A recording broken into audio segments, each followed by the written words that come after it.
নমস্কার। চাকরি সংক্রান্ত আরেকটি নতুন ভিডিওতে আপনাদের সবাইকে স্বাগত। আমি এখন যে বর্তমান ওয়েবসাইটে রয়েছে সেটা হচ্ছে আরআরবির ওয়েবসাইট, এবং ওয়েবসাইট দেখে আপনারা হয়তো বুঝতেই পারছেন যে এই জব যে ডিটেলসটি বলতে চলেছে সেটা হচ্ছে আরআরবি সংক্রান্ত বা রেলওয়ে রিক্রুটমেন্ট জব সংক্রান্ত। হ্যাঁ, সত্যিই তাই। আপনারা কিন্তু অনেক দিন ধরেই রেলের কোনো রিক্রুটমেন্ট প্রসেসের কোনো নোটিফিকেশন পাননি। এই রিসেন্টলি একটা নোটিফিকেশন পাবলিশ করেছে রেলওয়ে রিক্রুটমেন্ট বোর্ড, এবং এখানে প্রায় বেশিরভাগ আরআরবিস যে জোন আছে সেই জোনে কিন্তু আপনারা কিন্তু আবেদন করতে পারেন। মাধ্যমিক পাস প্লাস আইটিআই যদি আপনাদের থাকে সেটা কিন্তু আপনারা অ্যাপ্লিকেবল। অর্থাৎ এক্ষেত্রে মাধ্যমিক পাস এবং যারা 2 বছরের আইটিআই কোর্স করেছে, অথবা উচ্চ মাধ্যমিকে সায়েন্স আছে বা ফিজিক্স নিয়ে পড়াশোনা করেছে গ্রাজুয়েটে, তারা কিন্তু অবশ্যই অ্যাপ্লিকেবল। টেকনিশিয়ান গ্রেড, দুটো গ্রেডে এক্সামিনেশন বা রিক্রুটমেন্ট প্রসেস শুরু করতে চলেছে, এবং তার অ্যাপ্লিকেশন 28 তারিখ থেকে শুরু হয়ে গেছে, অর্থাৎ গতকাল থেকে শুরু হয়ে গেছে। আপনারা চাইলে আজ থেকে আবেদন করতে পারেন। সেন্ট্রাল গভর্নমেন্টের নির্ভরযোগ্য একটা জব, সেই নোটিফিকেশন আজকে এই ভিডিওতে আপনাদের বিস্তারিত আলোচনা করে দেখাবো। এই হচ্ছে তার নোটিফিকেশন। আমি প্রথম থেকে নোটিফিকেশনটা খুলে নিচ্ছি। দেখুন, government of India, ministry of railways, recruitment board, detailed centralise employment notification central 2025। এবার একটু নিচের দিকে চলে যাই, মেন সেকশন যেখানে আছে। প্রায় 6,500-এর মতো কিন্তু সিট আছে অল ওভার ইন্ডিয়াতে, এবং কয়েকটা আরআরবি, কিন্তু বেশি কয়েক, সবগুলো আরআরবি নয়, যার মধ্যে মালদা আরআরবি আছে, কলকাতা আরআরবি আছে, শিলিগুড়ি আরআরবি আছে। আপনাকে তো কাছাকাছি এই সমস্ত আরআরবিতে আবেদন করতে পারেন। এখানে দেখুন হাইলাইট করে দিয়েছে, এটা কিন্তু রিক্রুটমেন্ট অফ টেকনিশিয়ান, অন্য কিন্তু জেনারেল ক্যাটাগরি কিন্তু নয়। টেকনিশিয়ান পোস্টের জন্য টেকনিশিয়ান গ্রেড 1 এবং টেকনিশিয়ান গ্রেড 2 দুটো গ্রেড আছে, সেই গ্রেডে কিন্তু আবেদন করতে পারবেন আপনারা। অর্থাৎ সেক্ষেত্রে কিন্তু আইটিআই কিন্তু মাস্ট। যে সমস্ত ক্যান্ডিডেট আইটিআই করে রেখেছেন তাদের ক্ষেত্রে একটা সুবর্ণ সুযোগ। আপনারা কিন্তু খুব এই সুযোগটাকে কাজে লাগাতে পারেন। যদি প্রস্তুতি নিয়ে থাকেন অবশ্যই কিন্তু খুব হেল্পফুল হয় আপনাদের, বা জবটা পেয়ে যেতে পারেন আপনারা। আর আরআরবির একটা নিয়ম আছে, ওরা কিন্তু কম যে ক্যান্ডিডেট হয় সেই ক্যান্ডিডেট অনুসারে কিন্তু ওদের কোয়ালিফাই মার্কস সেট করে না। ওরা অলরেডি একটা সেট করে দেয় ক্যাটাগরি অনুসারে। অর্থাৎ জেনারেল ক্যাটাগরি পাস করতে হলে একটা পার্সেন্টেজ দিয়ে দেয় যে এত পার্সেন্ট মার্কস পেতে হবে, বা এসসি ক্যাটাগরিদের জন্য একটা পার্সেন্টেজ দিয়ে দেয় বা এত পার্সেন্ট পেলে পরে কিন্তু ফার্স্ট কোয়ালিফাইং হয়ে যাবে। এরকম করে কিন্তু দেওয়া থাকে পার্সেন্টেজ, অর্থাৎ ক্যান্ডিডেটের উপর নির্ভর করে কিন্তু হয় না। সে এই রেলওয়ে রিক্রুটমেন্ট বোর্ড শুধুমাত্র যে একটা পার্সেন্টেজ ধরে দেয়, যেমন এসসি ক্যান্ডিডেট যদি যারা হয় তারা কিন্তু 30% পেলেই পরে, কিন্তু ফুল মার্কসের 30% পেলেই সেটা ফার্স্ট ইয়ার কিন্তু কমপ্লিট হয়ে যায়, তারপরে মেইন এক্সামের জন্য তারা অ্যাপ্লিকেবল হয়ে যায়। তো দেখে নেওয়া যাক পুরো নোটিফিকেশনটি। এখানে দেখে নিন ডিটেলস, ভ্যাকেন্সি দেওয়া আছে। টেকনিশিয়ান সবই কিন্তু টেকনিশিয়াল গ্রেড আছে। উপরে যে সবচেয়ে প্রথমে যা পোস্টটা দেখতে পাচ্ছেন, টেকনিশিয়ান গ্রেড 1 সিগন্যাল, এটাই একমাত্র ফিজিক্সে গ্র্যাজুয়েশন থাকলে কিন্তু আপনারা কিন্তু অবশ্যই অ্যাপ্লিকেশন করতে পারেন। বাকি যতগুলো পোস্ট আপনারা দেখতে পাচ্ছেন সবই কিন্তু ম্যাট্রিকুলেশন অর্থাৎ মাধ্যমিক পাস প্লাস আপনাদের আইটিআই 2 বছরের লাগবে। একটাই পোস্ট আছে ফিজিক্স নিয়ে করতে হবে আপনাদের, এবং সেটাতে 183টা পোস্ট আছে। এবার দেখে নিন টোটাল পোস্ট। টোটাল পোস্ট হচ্ছে 6,238। আমি আগেই বললাম 6,500-এর মতো পোস্ট আছে। আর এখানে নিচের দিকে আরো দেওয়া আছে যে এটা কিন্তু ফাইনালাইজড নয়, এরপরে কিন্তু সিট বাড়তে পারে। এবার দেখে নিন যে টাইমলাইন দিয়েছে অ্যাপ্লিকেশন সংক্রান্ত, সেই টাইমলাইনটা। Date of indicative notice in employment news, নোটিশটা পাবলিশ করেছে 21/6/2025-এ। Opening date of online application 28/6/2025 থেকে অলরেডি শুরু হয়ে গেছে, অর্থাৎ গতকাল থেকে শুরু হয়ে গেছে। ক্লোজিং ডেট অফ 28/7/2025, এর পরের মাসের 28/7 অবধি চলবে। Last date of application of fees payments 30/7/2025 অবধি চলবে। মডিফিকেশন, যদি আপনাদের কোনো ভুল ভ্রান্তি হয়ে থাকে সেক্ষেত্রে আপনারা কারেকশন করতে পারবেন 1/8/2025 থেকে 10/8/2025 পর্যন্ত, তারপরে কোনো কারেকশন করতে পারবেন না। Dates during which eligible scribe candidate must provide their scribe details in the application portal 11/8/2025 to 15/8/2025। অর্থাৎ যদি কোনো স্ক্রাইব ডিটেলস মিসম্যাচ থাকে সেক্ষেত্রে কিন্তু আপডেটের একটা চান্স আছে।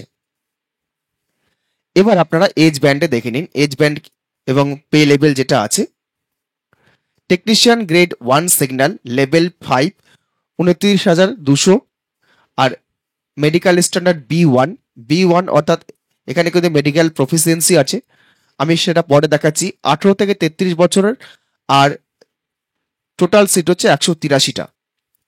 এবার এই 18 থেকে 33 কিন্তু এটা জাস্ট নর্মালি রেখেছে।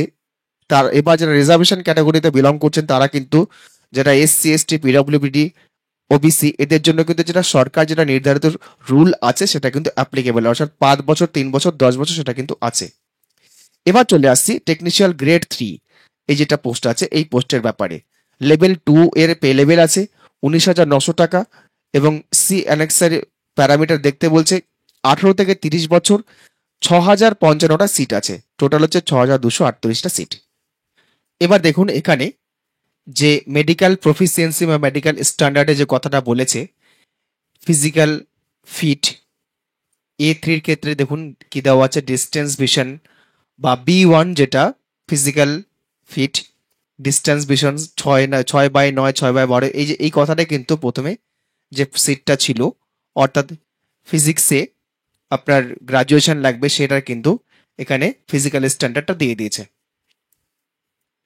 এবার আসছি এজের ব্যাপারটাতে। পোস্ট এজ এখানে ধরবে অ্যাজ পার 1/7/2025 অব্দি 18 থেকে 33 বছর বয়স হচ্ছে সিগন্যাল গ্রেড 1 এর ক্ষেত্রে, আর টেকনিশিয়ান গ্রেড 3 এর ক্ষেত্রে ধরবে 18 থেকে 30, 1/7/2025 পর্যন্ত কিন্তু। আর যেটা ছাড় আছে সেটা কিন্তু এর আগেই বললাম আমি, সরকারের যেটা রুলস 5 বছর, 3 বছর, 10 বছর সেটা কিন্তু আছে, আপনারা দেখতেই পাচ্ছেন। আমি যদিও নোটিফিকেশনটি আপনাদের ডিসক্রিপশন বক্সে আমি লিঙ্ক দিয়ে দেবো, আপনারা সেখান থেকে ডাইরেক্ট দেখে নিতে পারবেন। এবার এখানে একটা জিনিস, আপনাদের ডেট অফ বার্থটাও মেনশন করে দিয়েছে, এখানে দেখতেই পাচ্ছেন date of birth of candidate, অর্থাৎ এজ গ্রুপ এখানে 18 থেকে 33-এর মধ্যে যারা বিলং করছে। আনরিজার্ভড এবং ইডাব্লিউএস ক্যাটাগরিদের জন্য 2/7/1992 পরে জন্মগ্রহণ করতে হবে। আর ওবিসি এনসিএল যাদের আছে 2/7/1989 মধ্যে। এসসি এসটি এদের ক্ষেত্রে হচ্ছে 2/7/1987 পরে যারা জন্মগ্রহণ করেছেন তারা। আর এখানে চলবে হচ্ছে 1/7/2007 অল ক্যান্ডিডেটদের জন্য। 18 থেকে 30 যারা আছে তাদের ক্ষেত্রে এটা দেওয়া আছে 2/7/1995, আর ওবিসিদের ক্ষেত্রে 2/7/1992, আর এসসি এসটিদের ক্ষেত্রে 2/7/1990।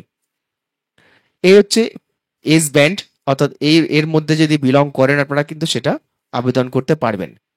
লাস্ট হচ্ছে 1/7/2007, এর পরে হলে কিন্তু আবেদন করতে পারবেন না। এবার আসছে ফিসের ব্যাপারে। ফর অল ক্যান্ডিডেট, যেটা নর্মাল ক্যান্ডিডেট অর্থাৎ এসসি এসটি পিডব্লিউডি বাদ দিয়ে জেনারেল ক্যাটাগরি এবং যারা ইডাব্লিউএস ক্যাটাগরি, সেটা হচ্ছে 500 টাকা ফিস। এই যে দেখতেই পাচ্ছেন 500 টাকা fees, an amount 400 shall be refunded deducting bank account, অর্থাৎ আপনার যখন পরীক্ষা হয়ে যাবে তাহলে তারপরে কিন্তু আপনার 500 টাকার মধ্যে 400 টাকাটা কিন্তু রিফান্ড চলে আসবে। এটা হচ্ছে আপনার জেনারেল ক্যাটাগরি এবং ইডাব্লিউএস ক্যাটাগরিদের জন্য। আর যারা এসসি এসটি ক্যাটাগরিদের মধ্যে পড়ছেন তারা কিন্তু 250 টাকা পেমেন্ট করবেন, আর সেই টাকাটা কিন্তু পুরোটাই রিফান্ডেবল। যে অ্যাকাউন্ট থেকে কাটাবেন আপনারা চেষ্টা করবেন আপনাদের নিজেদের এটিএম কার্ড দিয়ে কাটানোর, সেক্ষেত্রে রিফান্ডের প্রসেসটা খুব সহজ। আর যদিও বা এখানে কিন্তু ব্যাংক অ্যাকাউন্ট আপলোড করার একটা সেকশন থাকে, আপনারা ব্যাংক অ্যাকাউন্ট আপলোড করতেও পারবেন।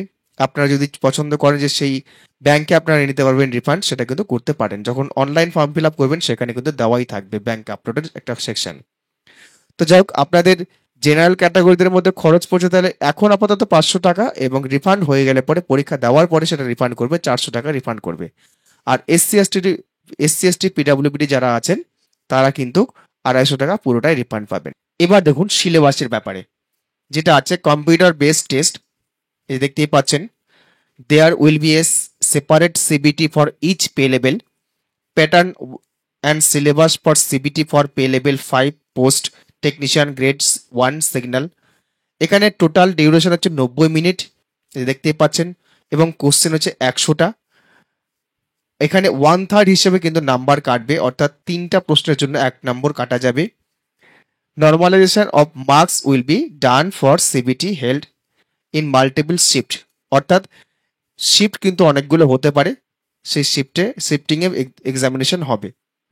দেখুন এখানে আমি যেটা বলছিলাম যে minimum percentage of marks of eligibility various communities unreserve ক্যাটাগরিদের জন্য টোটাল মার্কসের 40% পেতে হবে, ইডাব্লিউএস 40% পেতে হবে, ওবিসি নন ক্রিমিলিয়ার যারা আছেন তারা 30% পেতে হবে, এসসি 30% পেতে হবে, এসটি 25% পেতে হবে। এই মার্কস যদি আপনারা পান তাহলে কিন্তু আপনারা কোয়ালিফাই করে যাবেন এবং আপনাদের পরের স্টেপের জন্য ডাকা হবে।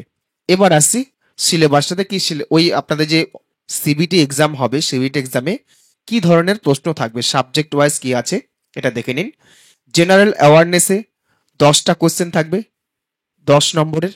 জেনারেল ইন্টেলিজেন্স রিজনিং এখানে 15টা কোশ্চেন 15 মার্কসের। তারপর রাইজ basic of computer of application 20টা প্রশ্ন থাকবে 20 নম্বরের। ম্যাথামেটিক্স থাকবে 20 নম্বরের। বেসিক সায়েন্স অ্যান্ড ইঞ্জিনিয়ারিং 35টা প্রশ্ন থাকবে 35 নম্বরে, টোটাল হচ্ছে 100 মার্ক। এই হচ্ছে আপনার গ্রেড 1-এর ক্ষেত্রে। আর গ্রেড 3-এর ক্ষেত্রে দেখুন টোটাল ডিউরেশন হচ্ছে 90 মিনিট, টোটাল কোয়েশ্চেন হচ্ছে 100। আর এখানে কাট অফ আপনার নেগেটিভ মার্কিং আছে 3টা প্রশ্নের জন্য, একটা ভুল 1 নম্বর কাটা যাবে। আর অনেকগুলো শিফটে কিন্তু এক্সামিনেশন হবে। এখানকার সিলেবাসটা ম্যাথামেটিক্স আছে 25টা কোশ্চেন 25 নম্বরের। জেনারেল ইন্টেলিজেন্স রিজনিং আছে 25টা কোশ্চেন 25 নম্বরের। জেনারেল সায়েন্স 40টা কোশ্চেন আছে 40 নম্বরের। জেনারেল অ্যাওয়ারনেস 10টা কোশ্চেন আছে 10 নম্বরের, টোটাল হচ্ছে 100 নম্বরের কোশ্চেন। এই হচ্ছে সিলেবাস গ্রেড 3-এর ক্ষেত্রে।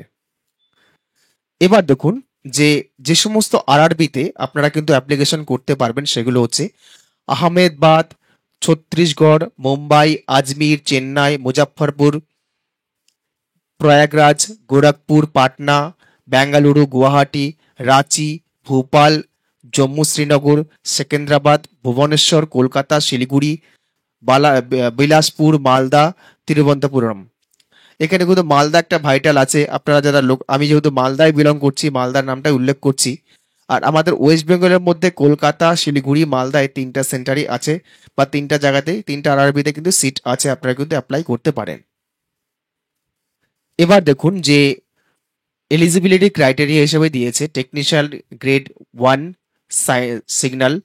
এই দেখুন ব্যাচেলার ডিগ্রি সায়েন্স ফিজিক্স এই যে দেওয়া আছে এখানে, এটা কিন্তু লাগবে এই পোস্টের জন্য শুধুমাত্র। বাকিগুলো যদি আমি দেখাই আপনাদেরকে, দেখুন ম্যাট্রিকুলেশন, এই যে ম্যাট্রিকুলেশন এবং আইটিআই, বাকি সব পোস্টে কিন্তু কিন্তু সেটাই আছে, ম্যাট্রিকুলেশন অ্যান্ড আইটিআই। আমি ডেসক্রিপশনে আপনার নোটিফিকেশন লিঙ্কটি দিয়ে দেবো, সেখান থেকে আপনারা কিন্তু দেখে নিতে পারবেন।